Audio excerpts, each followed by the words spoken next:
முன்னாடி போக்சோன்னு தனியாக சிறப்பு சட்டம் இல்லை, முன்னாடி ரேப்பு தான் 376 தான் போட்டாங்க.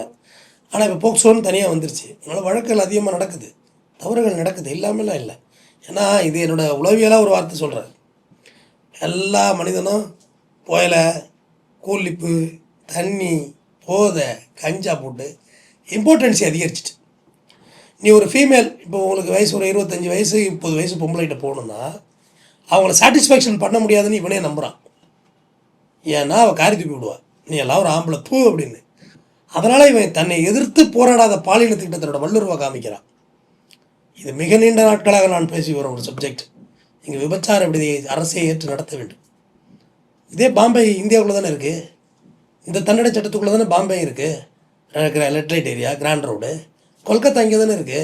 மேலை நாடுகளை பார்த்தீர்களாங்கிறீங்க, எல்லா நாட்டிலையும் விபச்சாரம் இருக்கு, துபாயிலே இருக்குது. அப்போ நீ ஒரு விஷயத்தை வந்து ட்ரைனேஜ் இல்லாத சிஸ்டமேட்டிக் வச்சுருக்க பிரச்சனை தான்.